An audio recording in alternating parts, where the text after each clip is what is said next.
Hey guys, welcome to my YouTube channel Story Media. आज का horror story का title आदमखोर की कहानी है। कहानी की शुरुआत इस प्रकार से हुआ। जब इंसान की सांसें भी थमने लगे, जब इंसान की रूह भी कांपने लगे, तो अंदाजा लगाइएगा कि उस इंसान के जहन के अंदर कैसा माहौल होगा।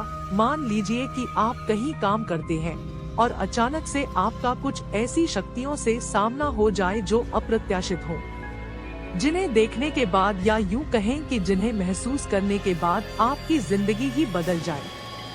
दोस्तों, कुछ ऐसा ही हुआ गुजरात में एक एटीएम सर्विस कंपनी में काम करने वाले जितेंद्र के साथ। गुजरात में एक एटीएम सर्विस कंपनी में काम करने वाले जितेंद्र एक मध्यम वर्ग के इंसान थे। वो न बहुत हाई फाई सोसाइटी के थे, ना ही बहुत ही गरीब। बस किसी तरह उनके जीवन का गुजारा चल जाता था, इतना वो कमा लेते थे। उनकी शादी को करीब 4 साल हो चुके थे। उन्हें एक बेटा भी था। वैसे तो जितेंद्र बहुत ज्यादा पूजा पाठ नहीं करते थे, या यूं कहा जाए कि बहुत ज्यादा इन चीजों में उनकी आस्था नहीं थी, और अगर रास्ते में कोई मंदिर या मस्जिद आ जाए तो अपना सिर जरूर झुका लेते थे।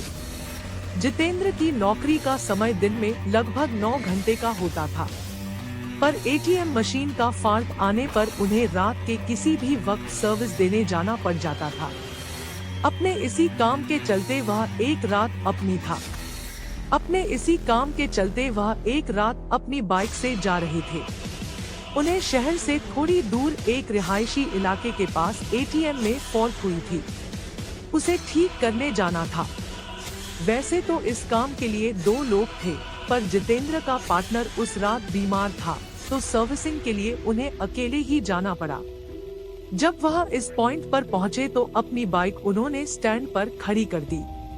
तभी वहां उन्हें एटीएम बूथ पर एक खूबसूरत सी लड़की दिखाई दी। जितेंद्र ने सोचा कि उसे शायद पैसे निकालने होंगे और वह एटीएम मशीन के ठीक होने का वेट कर रही होगी। फॉल्ट ठीक करने के लिए जैसे ही जितेंद्र एटीएम बूथ के अंदर गए, तो वह लड़की भी पीछे पीछे अंदर आने लगी। सिक्योरिटी गार्ड ने उन्हें बाहर रुकने के लिए कहा।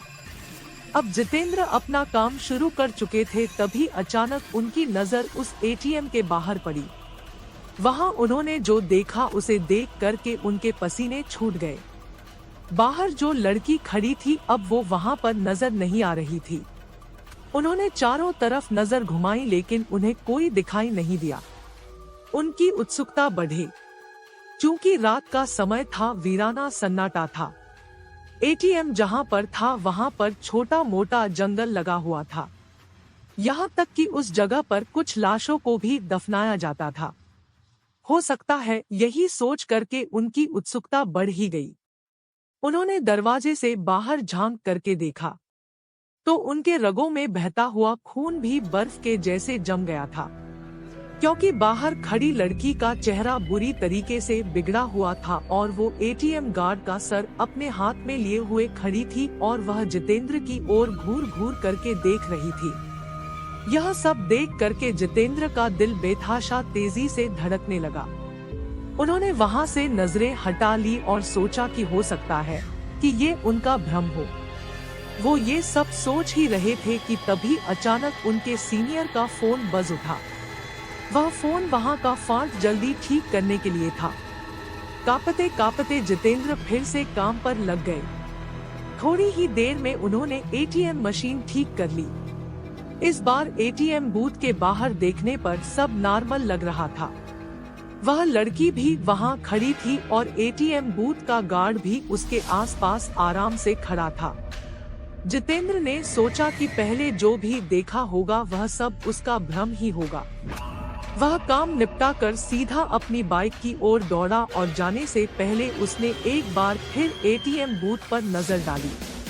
तब एक बार फिर से उसका दिल दहल गया। एक बार फिर बाहर खड़ी लड़की एटीएम गार्ड का सर अपने हाथ में लिए हुए खड़ी थी। इस भयानक नजारे को देखकर जितेंद्र बुरी तरह डर गए और वहां से भाग निकलते हैं। वापस लौटते वक्त भी उन्हें बार बार यह आभास हो रहा था कि उनकी बाइक के साथ कोई न कोई तो चल रहा है। वे घबराए हुए बाइक चलाए जा रहे थे। न जाने कैसे अचानक ही उनकी बाइक बंद हो गई और ठीक एक बरगद के पेड़ के पास जाकर के रुकी। जितेंद्र को यकीन नहीं हो रहा था कि उनके साथ ये सब सचमुच में हो रहा है। उन्होंने नजर उठाई तो बरगद की शाखा से झूलती हुई एक आकृति उन्हें नजर आई। उसके हाथ में एक आदमी का सिर था और वो अजीब घरघराहट भरी आवाज में कुछ बोल रही थी। जितेंद्र ये सब देखकर वहीं जम गए। न उनकी चीख निकल रही थी, न ही उनके अंदर हिलने की ताकत बची थी। अब तो आलम यह हो चुका था कि वह चुड़ैल पेड़ से नीचे उतर रही थी, वह भी उल्टे पांव। उसके उल्टे पैर देखकर जितेंद्र की हालत बद से बदतर होती जा रही थी।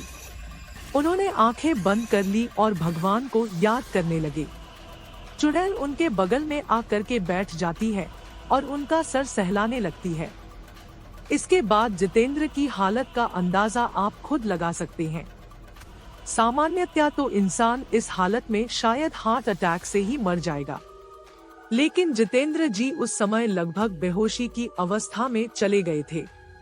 करीब 2 घंटे बाद जब उन्हें होश आया तो उन्होंने देखा कि उनके सर पर बाल ही नहीं थे। उन्हें अपनी हालत देख करके खुद पर तरस आ रहा था और डर भी विकराल रूप से लग रहा था। अब तो रात बहुत ज्यादा हो चुकी थी। उन्होंने दोबारा से गाड़ी को स्टार्ट किया, लेकिन गाड़ी स्टार्ट होने का नाम ही नहीं ले रही थी। बस उन्हें सुकून इतना था कि वो अभी तक जिंदा थे। लेकिन जैसे ही बाइक स्टार्ट हुई और उन्होंने बाइक को आगे बढ़ाया, वैसे उन्हें साफ साफ महसूस हुआ कि कोई पीछे उनकी गाड़ी पर बैठा है। कोई दिख तो नहीं रहा था, लेकिन उन्हें दोबारा से साफ साफ एहसास हुआ कि किसी ने उनके कंधे पर हाथ रखा है। वो वहीं पर हड़बड़ा कर ही गिर पड़े और वहीं पर बेहोश हो गए। और उन्हें जब होश आया तो वे एक हॉस्पिटल पर थे। कुछ स्थानीय लोगों ने उन्हें बेहोश पड़ा देखकर हॉस्पिटल पहुंचा दिया था। इस घटना के कई महीने बाद तक जितेंद्र हॉस्पिटल में रहे। उन्हें होश नहीं आया, उन्हें कई महीने तक होश नहीं आया। कई महीनों बाद जाकर के उन्हें होश आया। इसके बाद धीरे धीरे करके वह सामान्य हो गए। लेकिन जिस दिन वे हॉस्पिटल को छोड़े, उसके बाद उस जगह को छोड़ दिया और दूसरे जगह आकर के बस गए। डर इतनी बुरी चीज होती है कि जो इंसान को बर्बाद करने में वक्त भी नहीं लगाती। उन्होंने बाद में ये पता करने की कोशिश भी नहीं की आखिर उनके साथ ऐसा क्यों हुआ और आखिरकार वो चुड़ैल कौन थी।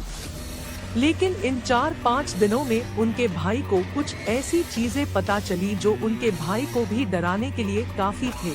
उन्हें पता चला कि जितेंद्र एक लड़की से प्यार करते थे। चूँकि जितेंद्र शादीशुदा थे, इसलिए उन्होंने उस लड़की को धोखा दे दिया। वह लड़की यह सहन नहीं कर पाई और उसी पेड़ के नीचे अपनी जान दे दी थी। जितेंद्र तो यह जान भी नहीं पा रहा था, क्योंकि जिस दिन उसने उस लड़की को छोड़ा था, उसके बाद से उन्होंने पलट करके कभी जानकारी लेने की कोशिश ही नहीं की। लोग कहते हैं ये वही लड़की है जो उस बरगद के पेड़ के पास रहती है।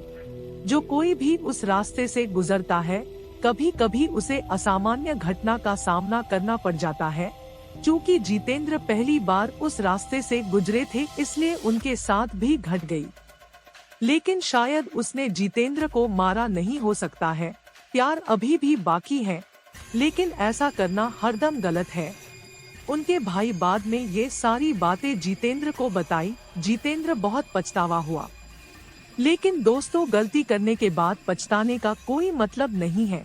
इसलिए दोस्तों, इस तरीके की गलती जिंदगी में कभी मत करिएगा और ना ही कभी किसी को करने दीजिएगा, क्योंकि हर एक इंसान अपने में बहुमूल्य होता है।